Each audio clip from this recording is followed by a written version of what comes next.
Hey, Potter's House family, thank you for joining us for this moment, this time, this service. I know you were probably expecting a podium and someone just to be preaching behind a podium, but we're going to extend the conversation from the message that was preached last week, Don't Run from the Tension. We're going to have a moment where I've invited some really powerful men to share in a dialogue and to dig deeper into the tension that we feel in our world today.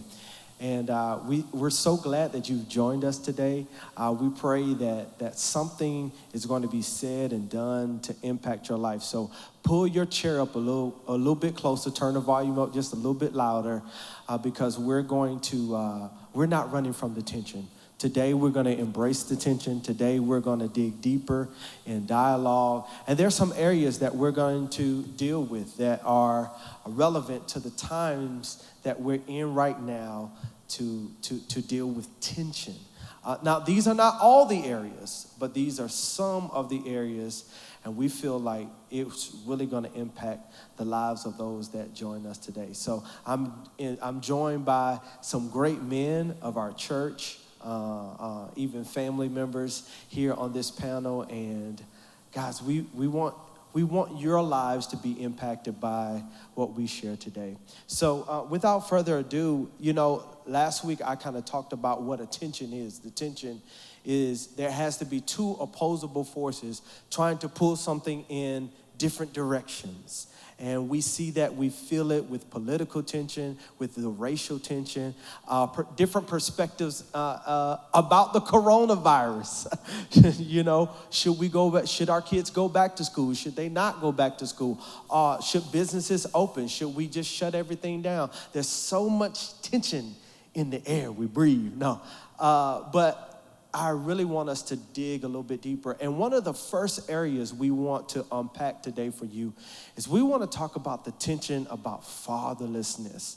And we have some men on this panel today that are very, very passionate about being fathers. And so Pastor Keys has joined us today. And we want to talk, share with us, let's talk about fatherlessness. What have you seen? And what do kids need? You've been an educator, not only just a pastor on our staff, but you've been an educator. Let's unpack fatherlessness. What does it look like for you, and what is it that we need? Pastor Travis, first I want to give some pulverizing numbers. 24 million children live without a father in their home. 94% of inmates, or those that are incarcerated, didn't have a father in the home. 85% of children that are in Hispanic homes don't have a father in their home. 70% of children end up going into juvenile delinquency. 71% end up being in crimes, lower end crimes. 63% become rapists. So fatherlessness is the scourge or the scourge of our time. You talk about a pandemic. This has been a pandemic for years. And so teaching in the Washington, D.C. area, I've taught in affluent areas. I've taught in the inner cities, mostly in the inner cities. And I would see that there was a magnetism to me from sons and daughters alike, male and female, because number one, I was consistent. I was there every day. I was present. Number two, they would like to be close to me, smell me, just as our children just want to touch our beards or our mustaches, or touch the hairs on our arms, or smell us, or just be close to us. These children without fathers experienced someone that was present every day in a positive light. And so fatherlessness is really a pandemic, not only in our nation, but in the world. And I learned so much from the students that I was around with. Their perseverance, their strength, their ability to overcome, even without a father. But not having a father in the home is such a detriment. Why is there such a gap? do you feel? Why is there The, such the, a the scarcity of fathers and the gap in between not having a father in the home, it contributes to two things, mostly two things, prevalent two things, divorce, and then the second prevalent thing, it comes from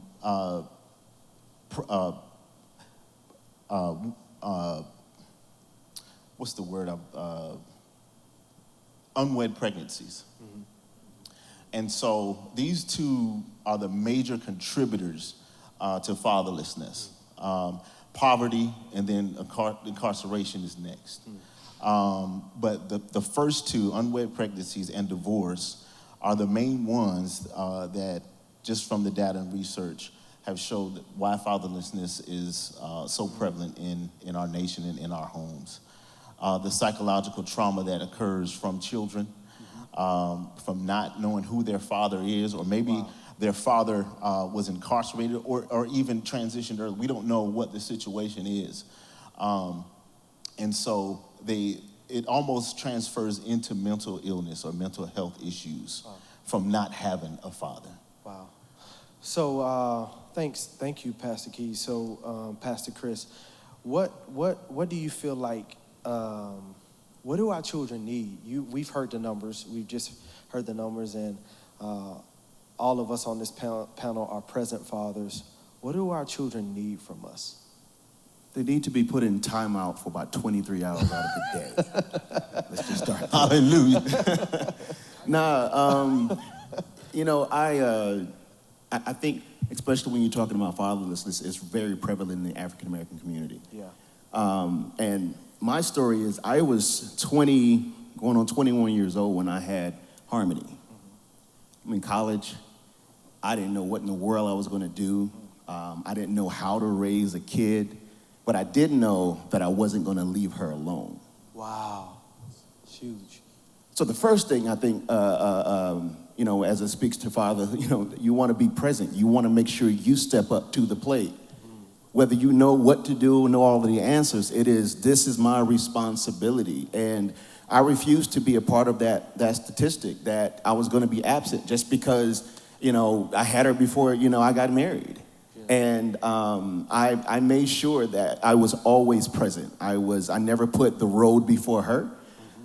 It was always, she was my priority. And one thing I think I've learned being a father is, after you are present, your kids need this thing called affirmation. Wow. Affirmation is like fertilizer to the seed.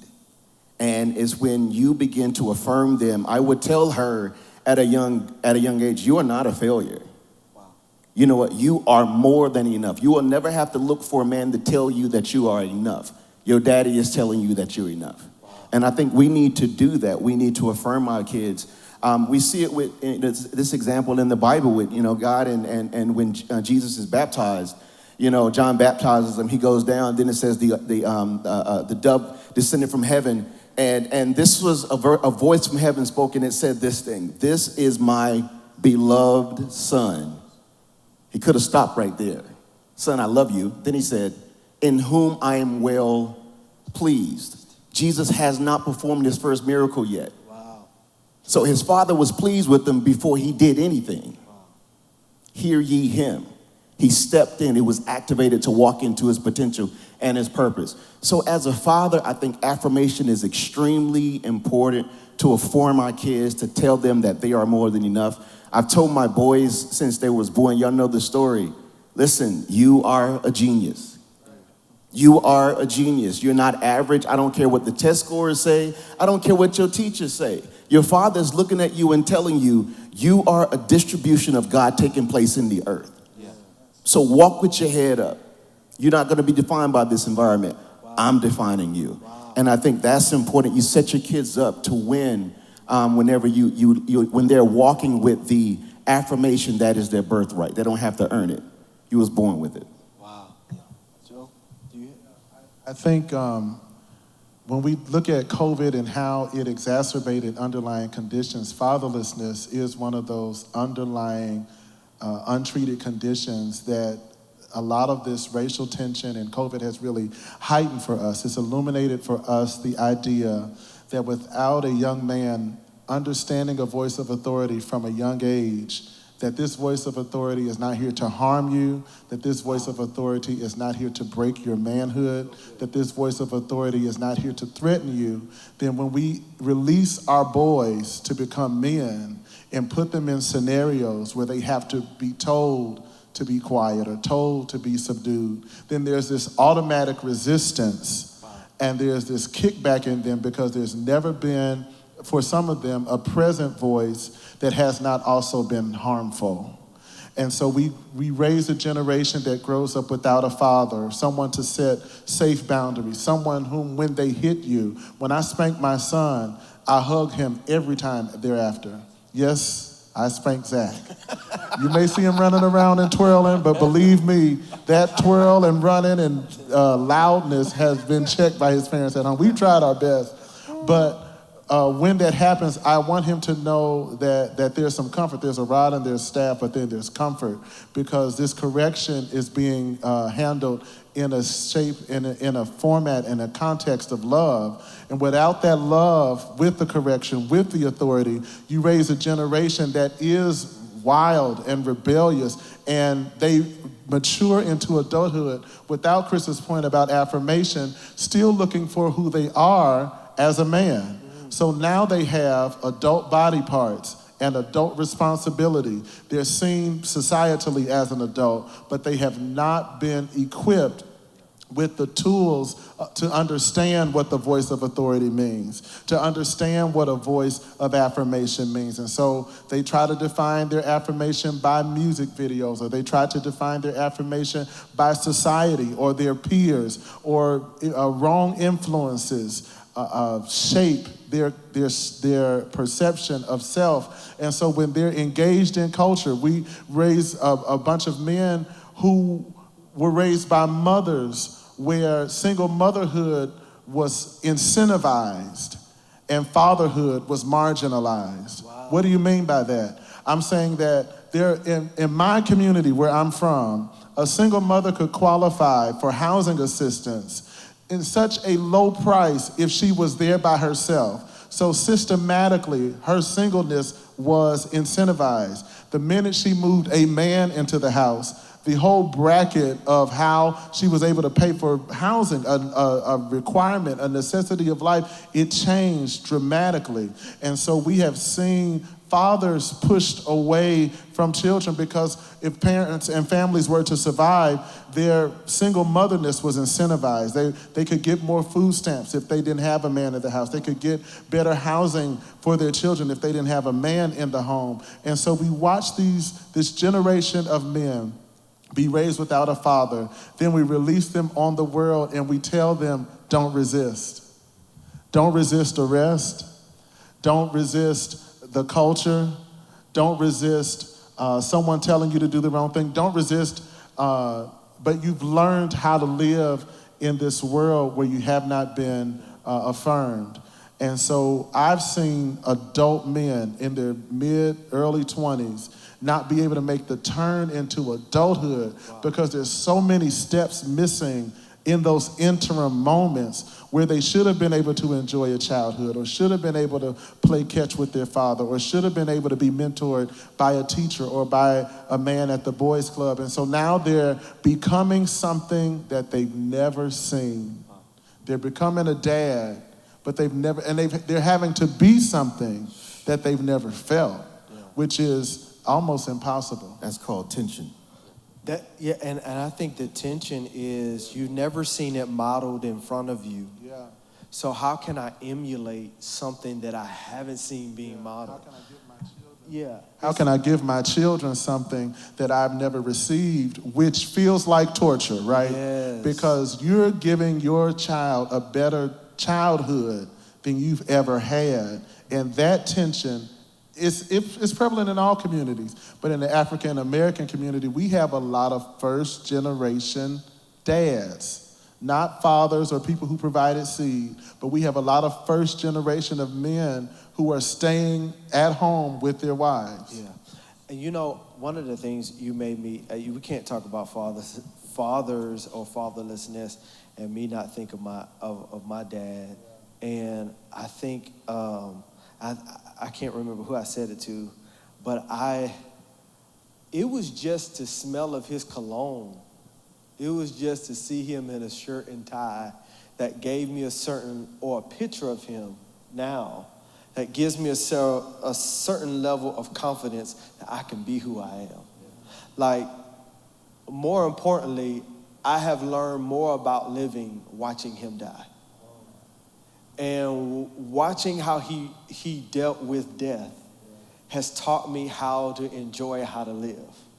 And if I didn't see that being modeled in front of me, even from a kid, of having tough love, but then a father who would do like Joe did, not spare the rod, spoil the child, but at the same time kiss me on my forehead.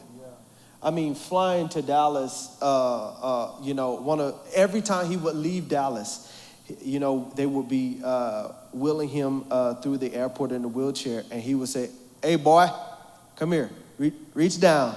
And I know what it meant. He was going to kiss me on my forehead. And I think that part of it is really what we're missing.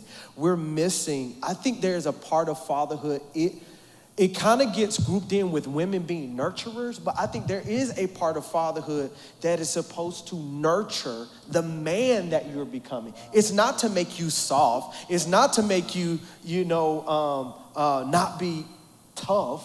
It is a part of being a man is to show you love, the embrace of what you need, but also show you the tough love to say, you can't get away with that. Because just if I let you get away with it here, you'll go out there and they're going to treat you completely different. And I feel like just that model, like guys, if you're watching this, man, so many people are looking to be perfect fathers. We just need you to be present. We want you to be present because your kids are going to pick up so much from you with you just being present. From just a hug or, man, I got this. Your kids, my kids, my 3-year-old, they color, and I don't know what it is on the paper. That I colored a lion, but it's just a circle, just a crayon just with circles on it. But the reality is praising what they've done goes so much farther than anything that I could do. Yeah, Pastor Travis, I just want to say the voice of the Father is dying. Wow. And so when I was an educator, the students would be numb to the voice of a female because most of the teachers are female. Yeah. But when they would hear my voice, there's an aligning. There's a pause first, and then there's an aligning. And I thought about when we were in the sanctuaries after church one day, and Zach came running out, and you called Zach, and so the fatherless voice needs to return. There's a scripture in Psalm 82:3. It says, "Defend the voice and the cause of fatherlessness." So there has to be a reemergence of the voice of fathers, not only for our sons, but for our daughters. Our daughters are on the front lines of the enemy's plan. He's coming after them so hard, so vigilantly, and we have to stand. If you are not a biological father, you can mentor. Yeah. You can be a part of some. You can be an uncle. There's something you can do to continue to help a young person's life. We need the voice of fathers. And you don't have to be a biological father to be a father. And can I just say this? I'm going to add this and then we'll shift gears. I think one of the things that has to happen is I know that there are certain fathers who've missed moments that are trying to make up for lost time. And I want to speak to some kids or to some young adults and your father, he's missed some moments.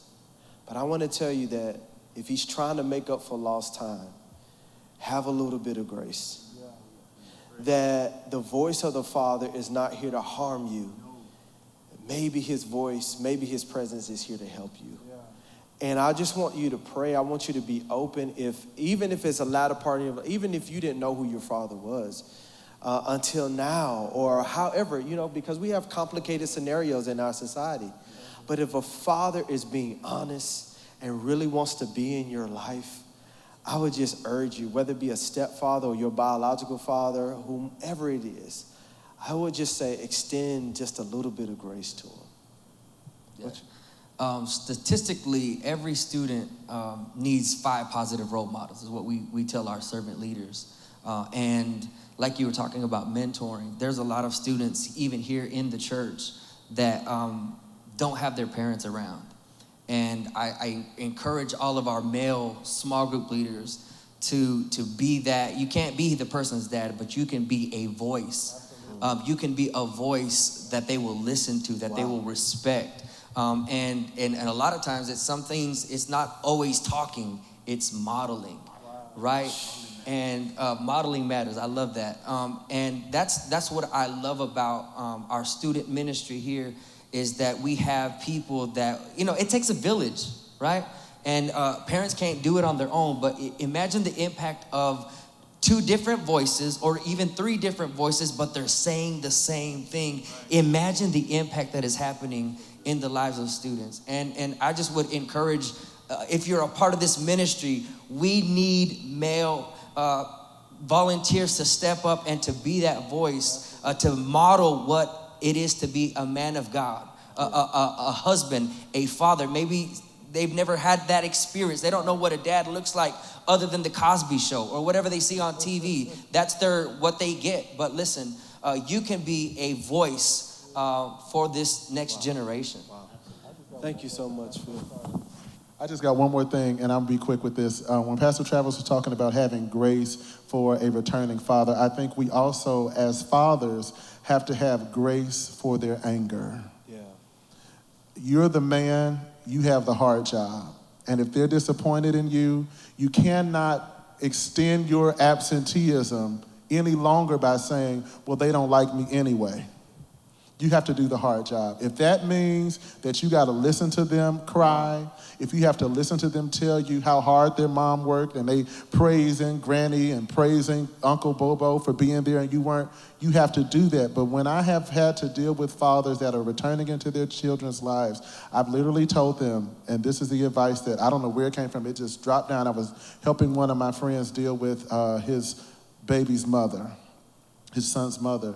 And I said, brother, you need to weaponize your love for him. He's like, what does that mean? I said, you need to love him so hard that you become irresistible to him.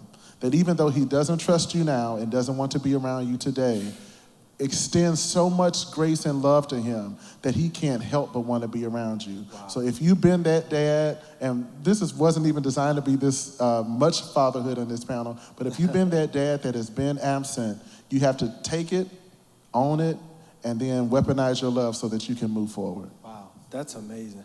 Man, I've loved this segment about fatherlessness. The conversation has to continue. I want to shift gears just a little bit. We have Mr. Rudy Walker with us, who's also a deacon in our church, but he is also known outside of our church as a Christian banker. And, we want to shift gears to talk about the tension. There's a lot of conversation around diversity. There's a lot of conversation. People are scrambling to make statements. People are scrambling to put together workshops and different things to kind of refresh through diversity and inclusion training. What are you seeing? What are you sensing? What's happening in the corporate space that you feel like our parishioners and those that are watching, they need to hear, they need to be aware of? Okay. First of all, thank you for the opportunity to serve on the panel. Very important conversations that are taking place right now in this moment. Start out by saying life, liberty, and the pursuit of happiness. What does that mean? But also go back to Romans 1:16, and I'll just kind of paraphrase, for I'm not ashamed of the gospel of Jesus Christ. Take it into corporate America. Do you want to be politically correct or godly correct? That's a battle if you're a believer every single day. To be in corporate America, you have put in the work a lot of times. put in the work, but have you ever been in a situation where you have been present but been invisible? Wow. Being present but invisible. It is a proven fact that in this current time that we're in corporate America, more conversations about race are taking place right now like never before. Yeah. But the Harvard Business Review that took place in 2018, it talked about the African Americans that were surveyed, how many felt comfortable about talking about race with their company. 35% of those individuals that were surveyed said they felt comfortable. So that tells me that's a large group of individuals that don't feel comfortable talking about race. Now, many companies have core values. Right. They have mission statements to get individuals involved. But does the work go behind what is written? You see that a lot when it comes to in different industries. You're seeing individuals that have been blackballed when they speak up about how they feel about certain things. It's a proven fact if you look at the CEOs. Harvard also did a study back in 2008 around the number of black CEOs that were in corporate America. It was less than 4%. They came back in 2018 and did the same survey. It was still less than 4%. We have been talking about that. If you really put a time monitor on 2008 to 2018, we had the first black president in office at that time. That was a false sense of security that racial equalities were being erased. So many thought that we were beyond racial tension. But there's two words that I want you to really think about. Equality and equity. Equality means that everyone has the same thing. I have the same opportunity. I get to go to the same schools. I get the same opportunity to learn. But equity means something totally different. I'm selected. You're a select few. Do I fit into the conversation? Wow. So it's totally different. So when you think about diversity and inclusion, two things come to mind. Diversity means that I bring in a group of individuals that look different. But inclusion means that I'm included. I'm able to participate. Yeah. So corporate America has done a good job by recruiting individuals, but we have still a long way to go when it comes to bringing inclusion to everyone. So when I started out the conversation, it talks about life, liberty, and the pursuit of happiness. We were told to get a good education. Right.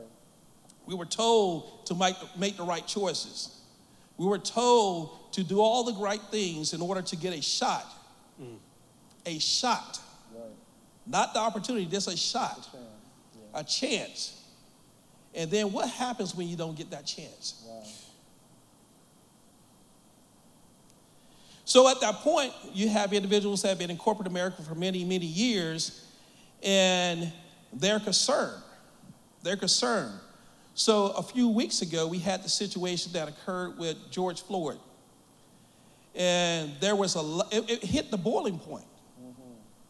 Individuals that have been silent for many years, individuals that have been educated very well and done all the right things, gone to the schools, gotten degrees, gotten the proper training, where were looked over and they had to smile and say, okay, your shoulders are broad enough. You can take the pain. Sometimes the smile is the pain. Right. I'm hiding my pain with a smile. Wow. So you ask Pastor Travis, how is it in corporate America? Yeah. It's different right now. There's a lot of conversation taking place. A lot of individuals want to bring individuals to the table. But here's the thing. Are we going to be inclusive for a moment? Or are we going to be inclusive for a lifetime? It's good. So what I share with young executives, even individuals my age, even to myself, you have to validate yourself. Come on. Because if you wait on someone else to validate who you are, you can find yourself lost walking in the wilderness for years. Let's talk. I mean, because you and I have had some conversations, and your experience. You are a banker. You're over several banks, but I want you to kind of share your experiences in terms of just being in those corporate spaces. More importantly, I don't want to give it away, but you mentioned something to me that there's been times that money has been missing in the bank. And what is your reaction? How do you feel? He's over a bank, some money is missing, and what happens? I remember my early years of being a branch manager, and we had someone that embezzled some money. And my first thought was, I need to prove that I had nothing to do with it, even though I'm the supervisor. I found myself sitting in my office writing down a timeline. I was at lunch at this time. I did this at this time here.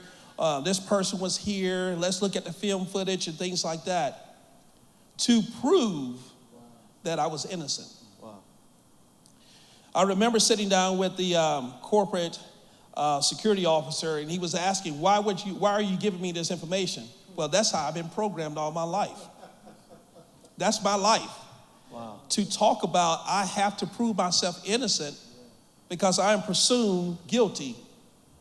So if something comes up missing, but the inclination to even feel that or have to feel that is something that is deeply systemic in our society. yes. To say, I haven't done anything wrong, but let me put my hands up to ensure you that I was not a part of any scheme or anything. I'm innocent, but I almost feel like you're gonna think I'm guilty just because of the color of my skin. Yes. I'm not gonna let you catch me off guard. So I will premeditatedly prepare my speech just so that you know that I am innocent. And it happens, I think it's so interesting to hear Deacon Rudy talking about it, because this is in a corporate setting, but there are levels to this. And it doesn't change because you got your shot. It doesn't change because you wear a suit and tie to work. It doesn't change because you have several letters behind your name. In every level of leadership, in every level of authority and access that we're given, we're always checking ourselves, like, did I cross the line? And we're always trying to prove our innocence, because the presumption is, even as a manager, even going to lunch, even having been able to account for your entire day, there's this thought in the back of your mind that maybe, just maybe, I might be convicted of being black. And that is a crime that we've seen played out in the streets. We've seen it played out in society and in culture. And to hear that it's even in the corporate workplace that this presumption of guilt, presupposed guilt that leads us into how we interact with people. So if you ever see a young black man dealing with a police officer on the street, imagine that he's been programmed with this same presumption of guilt, that when I get pulled over for running a stop sign, do I know that I ran the stop sign? I'm not gonna tell you whether I know or not, because my automatic assumption is that you think that I've done something wrong. I drive a black car with dark tinted windows, and I've seen police literally turn around just to see who was driving that car. Yeah. And when they ask me, do you know why I pulled you over? No, I don't. Yeah. Because we always are in this place of trying to validate our space, trying to justify our personhood, trying to account for our being here. And my being here should not be a crime, because I'm a person, not a threat. Yeah, Deacon Rudy, what I think about thanks, Joe, for sharing that. I think it's this skepticism that when anything happens, there's this personal skepticism that we have. Did I do something right? Did I do something wrong? Have I been checking? Have I been doing? There's this personal skepticism, but even in a wider space as George Floyd's situation, and we're gonna dial down into the racial aspect of things, the racial tension, but I think, there's this skepticism that we have to be honest as African Americans that when things happen in our culture, I don't care how much you are around white people, I don't care how much you are in the diverse settings, there's this skepticism that happens inside of some of us when things in culture happen between different racial groups. And I think that's some of the hurdles that we have to jump over, because there's this immediate skepticism I don't trust. I've been trying to trust you, and now here we go again, even though it's in a macro view, in a very minute or smaller view of ourselves, we go, even people in close proximity to me, I don't know if they trust me and I trust them, because now we have another thing in our culture where race is playing the biggest picture. It is singing the loudest song. So in your experience, what are you all doing, and what do you feel like companies, organization, nonprofit organizations, what do you feel like, no matter if it's a black organization, predominantly white organization, whatever it may be, what should companies be doing? How should they be seeing this moment and this time?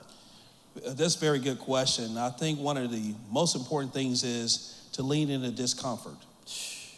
If you're not uncomfortable in your conversation, you're not authentic. When you think about racism, it has touched everyone. Yeah. Everyone. It doesn't matter if you are African American or white or Hispanic or whatever. It has touched everyone. And it touched everyone differently. But the thing is, if you lean into the discomfort, that tells me you're listening. Wow. And if you're listening, we can put things into action. So not only should we be listening, we have to put things into action. That means that I have to have a seat at the table to make decisions. Don't use my knowledge to create a program. Let my knowledge be a part of the program, but allow me to be a part of the solution. Wow. That's important. So a lot of companies now are doing processes where they're doing committees within their company. They're asking individuals to come in and speak with them. But here's my fear. Are we only going to allow this to happen for a moment in time, or is this going to be something that we're going to continue? So I started out with the scripture, for I'm not ashamed of the gospel of Jesus Christ. In corporate America, it tells you don't talk about politics, don't talk about race, and don't talk about religion. And that I struggle with that, because I'm a believer. Everyone else could talk about their religion. So why can't I talk about my religion? Wow. So you have to lean into the discomfort. If you have a voice, I have a voice. It is stated in the Bible that everyone is different. That's what makes us unique. That's what makes us so great, by being unique and being different. If we're all different, we have the ability to change. Yeah. Wow. I think companies have to lean in, bring in diversity trainers, bring in people, and continually be, just as though a company would have annual reviews or quarterly reviews with people. I think there has to be ongoing trainings, insight, constant talks, constantly bringing different people of different shades of color. And I'll be honest, that I also feel like that in certain moments, in certain places, people have to look at their top tier leadership and says, are the people in this company represented Yes. at the top level? That's good. No, I agree. I know we're talking about secular and corporate America, but I want to bring it home. And, I have a lot of pastor friends, and they're like, how do I get diversity? I mean, what do you mean, how do you get diversity? Be diverse. I always say this, let me look at your phone. All right, let me look at your phone. Let me look at the contents on your phone, the contacts. How many of them are diverse? If you have diverse contacts in your phone, it's a high probability you're doing life with people that don't look like you. And so to your point, Travis, a lot of our pastors, we're wanting diversity, and it stops with the praise team or the band. So I want to encourage my white pastors that they need to have people that don't look like you need to have a seat at your board, at your corporate table, at your leadership table. Allow them to speak into what's happening in the organization. That shows that you are intentional about not just diversity, but as well as inclusion. So I want to make sure that we don't just put it in corporate America. This thing needs to happen in our churches. It should start here. They should be able to look at our churches and see, wow, they're doing something so amazing there. We need to do what they're doing. Wow. So I want to make sure that we include that. That was awesome. Yeah, I want to, we're talking about, inclusion, diversity, but I also feel like there's some things that have to be overcome. And myself and my brother-in-law, Mark, have talked very intensely about, our experiences, our differences, kind of growing up. Mark, I want you to kind of lean into how do we kind of overcome, how do we help people? Because I feel like, for me, I want to be a part of the change. I don't want to just be aware and be angry about what's happening, but I also want to say, well, let's talk this through. Let's have a strategy, but let's unpack some things. Mark, what do you feel what can people do to kind of overcome, their ignorance or even overcome prejudice? I think, at least I can say from my standpoint that overcoming ignorance, overcoming prejudice, learning people better is a long-term process in a lot of ways. A lot of times we will tell ourselves, it took me 10 years to learn how to master money. I was terrible at budgeting. I made so many mistakes. Or, I wasn't good at this, but over time I got better. But no one really says, I was terrible at understanding, what other cultures, other ethnicities go through, but I got better. For me, it started, I was born and raised in Logan, West Virginia, which is a very small coal mining town. My father was a coal miner, and for 15 years of my life, I lived in West Virginia, and I cannot say that I knew on a first name basis anyone that wasn't white for 15 years of my life. A lot of that was basically dealing with the geography and the population. West Virginia is a highly white populated place. But for 15 years, I had seen black people, but couldn't tell you that I actually had anybody that I knew as a friend. I couldn't say on a first name basis. And so in 1992, 1993, I moved to Dothan, Alabama. I've lived in 4 states. This is my 4th state. Every time I move, I have gotten better at understanding race and prejudice every time that I move. So I don't know where I'm moving to next, but it's not going to be like Alaska or somewhere like that. Yeah. So when I moved to Alabama, things from a cultural standpoint were completely different. In the South, it is not nearly as the population is completely mixed when it comes to racial population. I moved to Dothan, Alabama, and eventually moved to a small high school called Wicksburg High School, which in my graduating class had 50 people graduating in that class. Now, out of 50, 5 of them were black out of my 50. But 2 of those I met on the football field, Jamel and Jamal Harris. They were twin brothers. They didn't look alike, but they were twins. Paternal. Paternal, that's what it is, kind of like yours. Fantastic athletes, like the star of the town. Everybody knew their name. They lived in Wicksburg. They played for as long as I knew through they were like legends of the town. We became friends on the football field. And through that, we would give each other rides home. We started to become friends. And so I had a little Ford Ranger. They had a Geo Metro. We just all squeezed in. We made it work. We would swap driving each other to their homes. What that did, though, is through my friendship, my relationship with Jamel and Jamal, I overcame things that were inherently given to me as ignorances that I didn't know just because of lack of being around anybody of a different race. And that helped me to understand, even if I had certain preconceived ideas, that those were wrong. We were as tight as it could get. I went to their house. They came to my house. When Jamel graduated high school, he went on to play football at the University of Arkansas as a middle linebacker. Alabama football is huge. If you've never experienced Alabama football, there's nothing like it. And so I made a bet with Jamel that in his first year of college, if he would start against the University of Alabama and that Arkansas would win, I would get a tattoo of a Razorback. On my ankle, there is a tattoo of a Razorback because within about 15 to 20 seconds left in the game, Arkansas kicked a field goal and Alabama lost. And I got a call from Jamel shortly after going, when are you going to go get? So everywhere that you never knew that. Anytime I wear shorts, people go, did you go to Arkansas? Suey Pig. I'm like, no, I've like barely been there. I lost a bet and I did that. We would travel though. I was the only white person with about 15 of his family members, and we traveled from Dothan, Alabama to Knoxville, Tennessee to watch Tennessee, Arkansas. We went to go see Alabama and Arkansas. We went to Florida to watch the Gators play. We went to Fayetteville, Arkansas. We went on these long road trips, and little by little, just through relationships, I learned to get over the barrier of anything that had been put in front of me that I felt a certain way about black people. So that was one hurdle. And then I moved to Raleigh, North Carolina.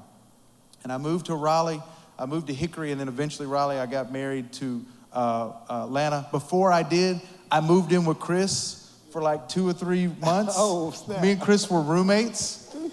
So I went from black friends to now I live with a black man, right? Yeah. So I'm in a whole nother stratosphere, right? Of learning this whole racial thing. I learned in Raleigh what the black church experience was. I remember the first time that the congregation during February stood up and sang Lift Every Voice. I thought, I don't know anything about this song whatsoever. And the whole congregation, when Elder Vernon Chapel started singing Lift Every Voice, stood up and sang in unison. And I stood up because they did, and I just had to wing it, just humming it. That taught me a lot about black culture from a church standpoint. But it wasn't until I met Chris and Travis that I learned what the black experience was about really what it's like to be in black America, in white America as a black person, because Jamel and Jamal's relationship helped me understand and get over certain hurdles to where it was cool for us to be friends. But we never really got into a lot of conversations at being 17, 18 years old about what that was like. And it wasn't until years later that we would have conversations sitting around dining room tables. And I remember Travis, I've told this story, before, would tell me stories about how his father had to explain to him what it was going to be like if you ever got pulled over by a policeman. Wow. And how deliberate you had to be to say, I'm reaching for my wallet. I'm putting my hands outside my car. I don't have any weapons.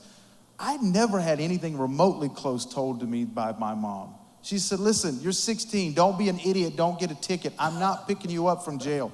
That was it.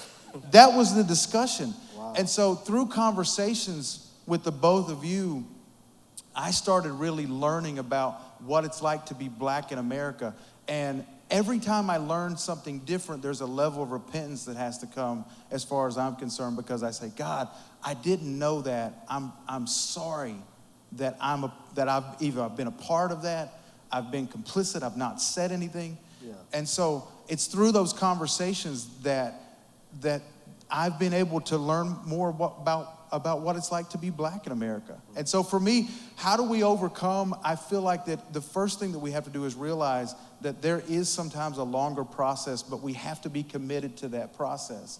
Every now and then I'll post something on my page when something like this happens, and I say, it's just a prayer, and I've prayed it, and it says, if there's any racism or prejudice in me, I ask you, God, to just drive every bit of that out of the crevice of my heart. If there's anything left in there whatsoever. So I feel like, one, we do have to have tough conversations. Yeah.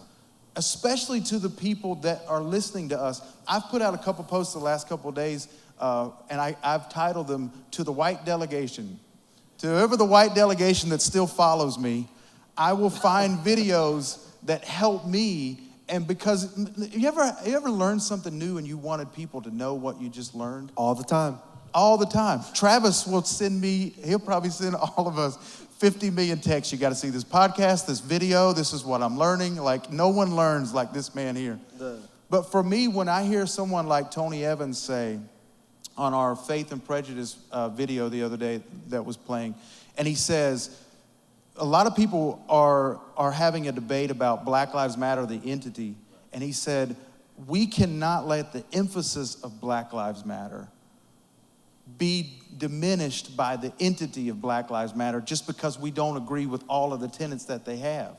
And some of us, we do agree with it. Some of us unashamedly, and there's no problem with that. He also put out a video in the other conversation, and this really helped me because he said, I want every white person to know about racism, that racism is real, but if you have a repentant heart, you are not operating out of white guilt. Because guilt means that you will never live up to what you did yesterday. You will always be punished by what you did yesterday. But out of love, my motivation to speak out against racism is not because of my guilt. My motivation is because of my love. It still doesn't negate me from being able to talk about it, but my motivation is different. And so I don't know if the white delegation is watching me today. I don't know if they're watching this, and hopefully they do. But I want you to know that you can overcome prejudice in your heart. You can overcome things that were taught to you that you didn't have any idea that they were being instilled in you. But it does take a lot of uncomfortable conversations, Rudy. It does take a lot of, when you hear someone talk about what it's like to be black in America and you want to dismiss it because it wasn't your experience, I have to lean in now and say, no, I don't have the option to dismiss that because it wasn't my experience. I've got to lean in and learn more and grow more, and I got to keep praying. God, if there's any bit of prejudice in my heart, drive every bit of that out of my heart. Yeah. I mean, that's beautiful because I love Ken's and Ryan, but because you're doing that as a father, you're making sure that none of that stuff is passed down to that next generation. Yeah. You know, so it's a beautiful thing, man, just to take that responsibility. We have that responsibility, and I don't want to just look at it like white people are the only people that can be prejudiced. You know, I can have prejudice in my heart. Yep. Hispanics can have it. Asians can have it. I'm just saying, I think we all need to pray that prayer. Yeah. Like, God, if there's any wickedness in me, if that is in me, get it out. I learned through study that a lot of times we use the word racism, we put it in one big bow and we just say, this is what our country is experiencing. But racism means, and a lot of times people of my color give themselves off the hook easy because they'll look at the definition of racism and is to feel that my race is superior to another race, right? And so someone goes, well, I don't feel that, so I'm cool. I ain't got to do nothing. Everything's good. But you haven't looked to say, is there any bigotry in you? Do you have a hatred toward or a dislike toward another race for whatever reason? So no, I get bigotry out of the way. Okay, but do you have prejudice? Do you walk into a situation and automatically think that someone is going to act a certain way? What's funny, and we could laugh about this, and I know this is a church setting, is that none of us are who anybody would ever think that we are. We're all different and unique. I can out hip hop this entire stage. My knowledge of hip hop knows more rap than I do. Please, Chris will tell you this. We laugh about this all the time. Keys may rival you, though. You know, well, he and I have rap battles. We have had rap battles before. But a prejudice would be to walk on this stage and feel like that everybody else would know something about hip hop. And except for me, it's prejudging before you get the chance to talk and communicate and find out, what are you into? What do you like? And so we give ourselves off the hook because, no, we're not racist, but are you dealing with all the other stuff that's out there too? Because that stuff is real. I just got one thing, that I wanted to say in this line of embracing the tension and understanding to what Deacon Rudy said and even Mark about having these uncomfortable conversations, that we have to have the right to disagree without becoming disagreeable. That there's a line between saying, I don't agree with what you're saying, and then taking an adverse position against someone. And what that means is that I walk into every conversation with the idea that I might be wrong. There may be a possibility that this whole thing can be seen differently from the way that I'm seeing it. And white people need to have this perspective, but black people need to have this perspective as well. Because when we bite into conspiracy, And we start posting things on social media and sharing memes. And this is really the man trying to get us. Do you see the little slave hanging on the $5 bill? Like, there's all sorts of there's levels to this conspiracy. And when we buy into it, it makes us disagreeable. And then the forward momentum that we want to happen won't happen because we've become so offended and offensive that we're no longer at the table having the conversation anymore. We're given a diatribe about why my experience is the most important experience and why my perspective of the situation is the only one that matters. So I implore you to have difficult conversations, to lean into the tension, and to disagree, even if it means you have to disagree that we don't see this the same way.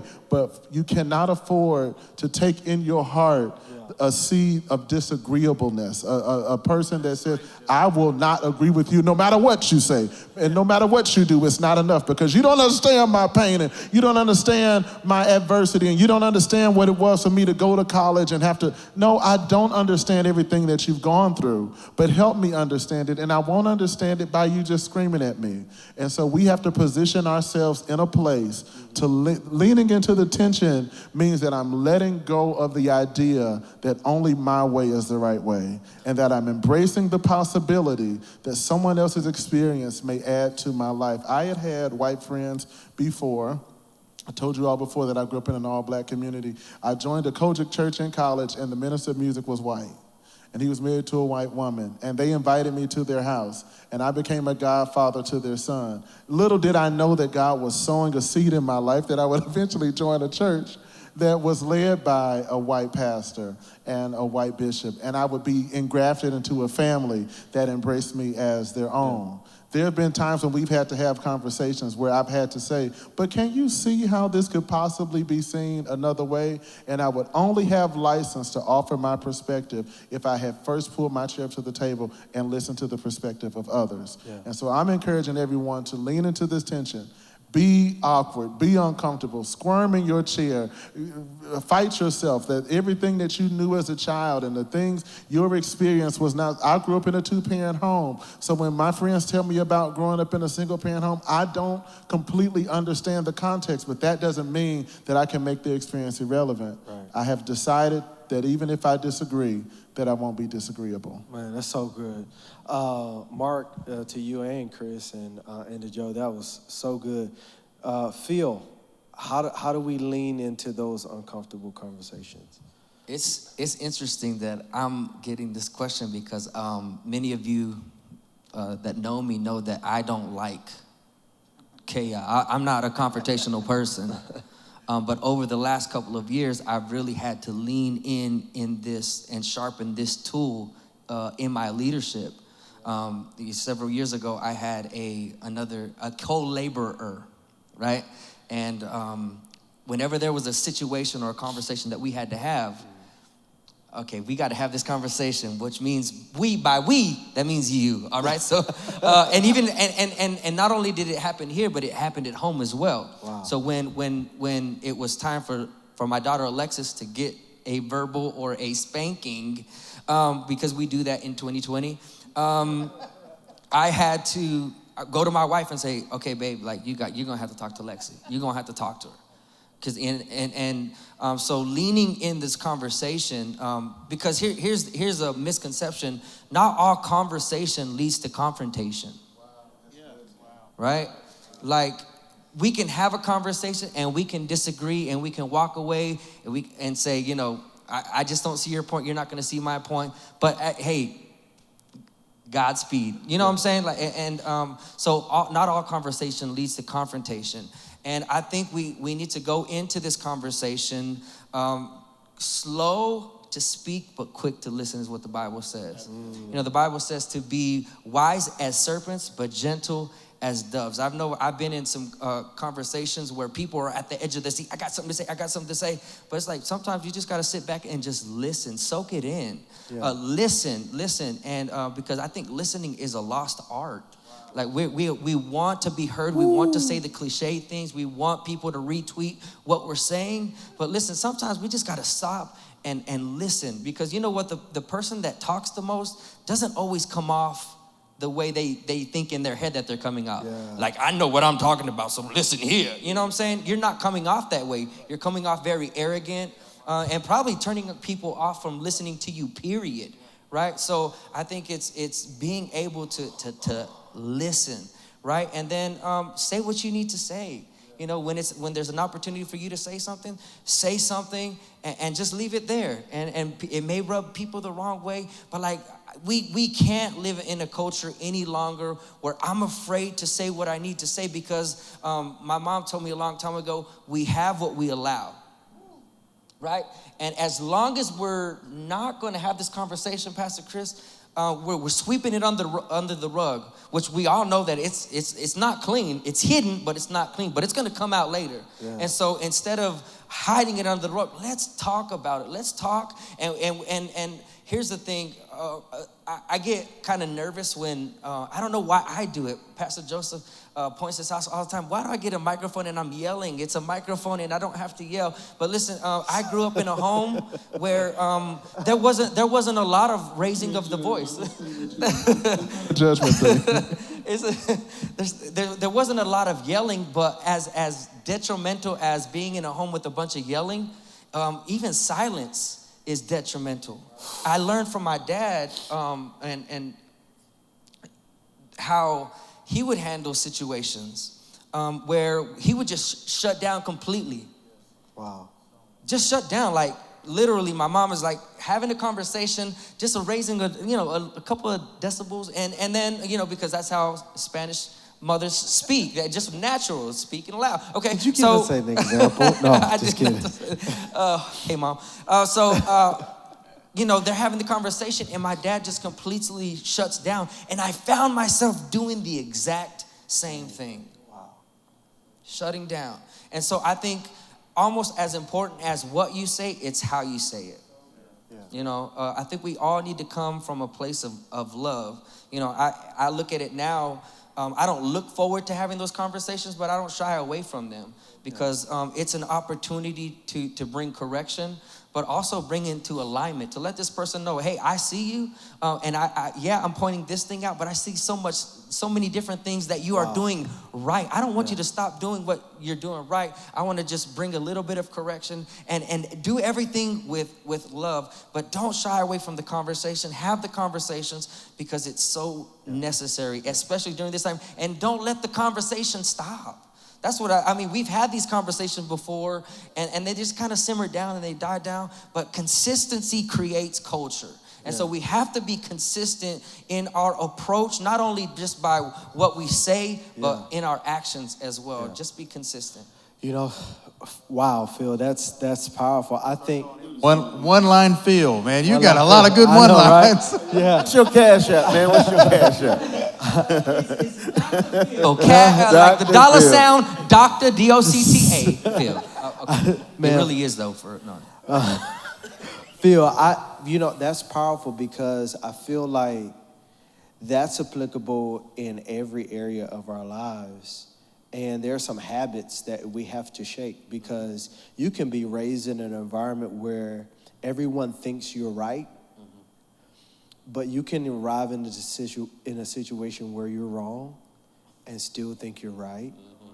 And what happens is you shut down and don't realize that you're in a different moment, in a different season, and that you have to be able to hear. And I feel like America, and there's certain margins of America that because people think they're right all the time, because they're the dominant voice in certain scenarios, that they can't by no means be wrong about race relations. But when you're able to see a man for 8 minutes and 46 seconds with a knee on his neck and he's shouting, I cannot breathe, you can't deny what your eyes have seen. And what is happening now is those individuals who have been tone deaf, those that have turned a blind eye and have been ignorant on purpose. Because some people are not ignorant just because they don't know. They see it, but they look away from it because they don't want to embrace it. They don't want to acknowledge it. That's sweeping it under the rug. But we now cannot stand on the sidelines. We have to look at it in his eyes and say, just like Paul had to do it. He couldn't see. He was blind.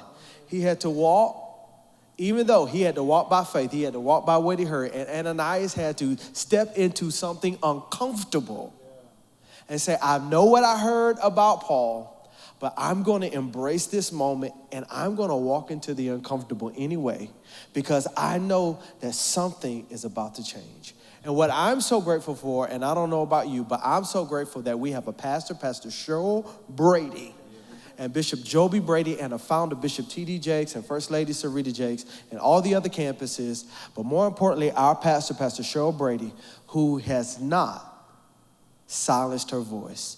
That she's raised her voice, and she has us, and have given us the space to share our voices on this matter. And we ought to clap our hands. You ought to put some hand claps in the comments, because we're part of a church. We're part of a church that is on the, not just simply on the front lines, but leading in some ways in what we're doing and attempting to do as a church, to be a voice into race and a voice into injustice.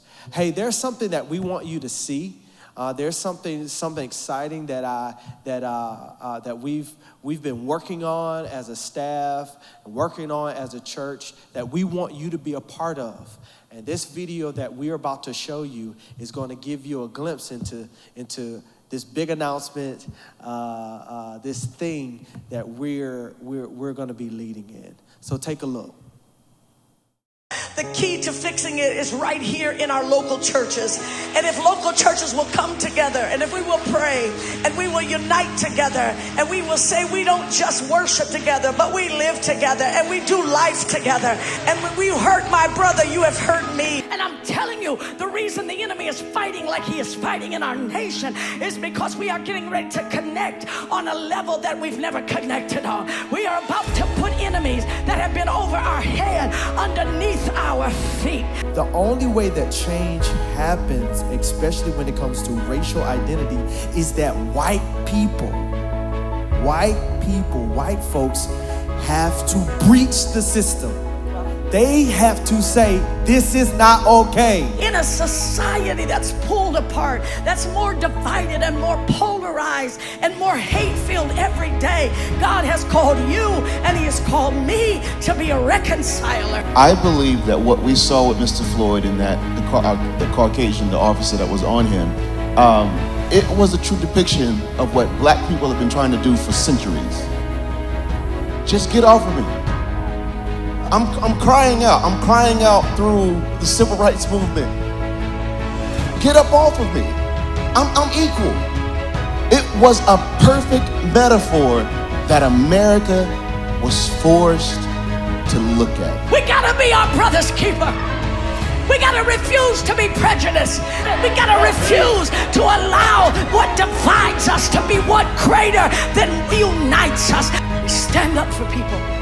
Whenever you see injustice anywhere, you need to call it out. I challenge you to call it out. Hi, I'm Sheryl Brady. God has never made a person that he doesn't love, that he doesn't have a purpose for, or that his son didn't die for. He loves every size, every shape, every shade, every race, because race is God's idea to begin with. God created race. However, people have created racism. And that is why racial reconciliation is so important to us as believers. Racial reconciliation is at the heart of the gospel. It is one of the things that Jesus came to do while dying on the cross. And it is not a minor issue to God. He hates injustice. As a matter of fact, the words justice and righteousness in Scripture mean the same. Therefore, to be righteous, we must be just. And we cannot be something God hates and call ourselves righteous. 2 Chronicles 19:7 tells us God will not tolerate perverted justice. And yet anyone who has eyes to see can see that it happens every day. If you are listening to me and you have experienced it, I am so sorry. It's not all right with me. And it's not all right with God.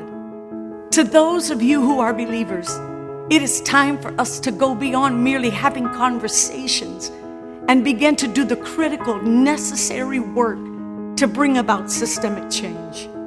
For us to continue to stay divided, to watch those whose skin color that is different than ours be treated in a less than or an unjust manner, it is not pleasing to God. There are no easy answers, and yet it is very easy for us to get it wrong.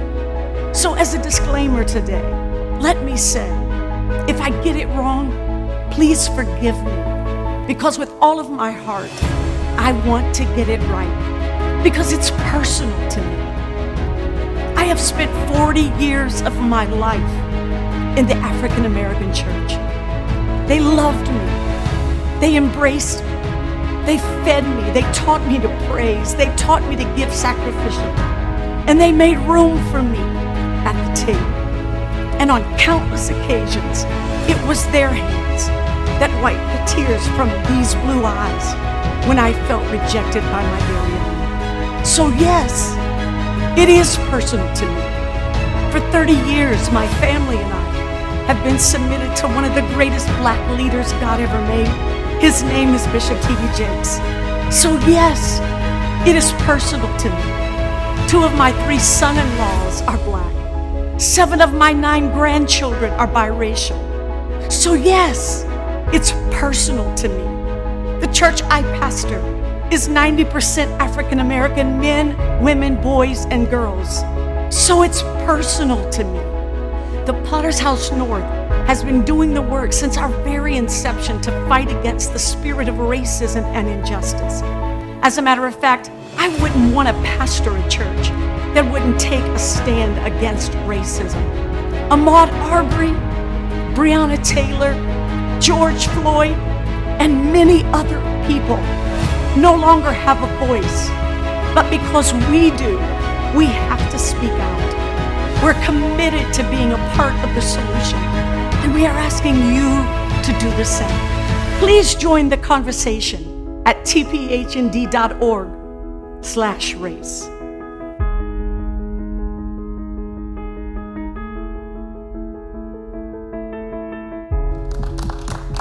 Wow. Guys, we are so excited to announce our Confronting Racism and Injustice in America webpage that is going to, just be a voice to the voiceless. Hey, there's stuff about elections, there's stuff about exposing early resources for parents that you can have conversations with your children, exchanging experiences, as well as some videos and podcasts and resources for you. Businesses, local businesses, there's a list of local businesses, black-owned businesses in the DFW area that you can support. So I want you to take a look at this website. Hey, we just want to take a moment and celebrate the staff of the Potter's House North Dallas. All our staff have worked diligently, have worked hard to make sure that this page, to make sure that this resource is impactful. Shout out to the web designer and our marketing department that have just done an outrageous, just an incredible job on this. We're going to celebrate this. This is how we start the conversation. This is how we go into uncomfortable conversations. There's no reason why you should be lifting up your voices out at these marches and you're not registered to vote. That we have, you want to make sure that you're registered to vote, having conversations with your children. Also, there's resources. What I love about this, there are podcasts, there's books, there's different documentaries that you can watch. Why don't you I want to challenge you to go onto this page, grab a resource, grab a book, watch The 13th on Netflix, have some uncomfortable conversations with people that don't look like you. There's more to come with this, but we are excited to be supporting the vision of Pastor Brady in launching this page. So church, if you've been wondering, what have we been up to? Where are we at? Where do we stand? Let me tell you where we stand. We stand at www.tphnd.org/race. We have been fighting the fight for years, and we're going to continue this journey to be a voice to the voiceless. Thank you all for joining us for this edition of Don't Run from the Tension. Thank you for joining us. Thank you for being a part of this. Hopefully that you've been blessed. Hopefully that you'll take us up on this offer and go to the website, go to the webpage, and have some uncomfortable conversations. God bless.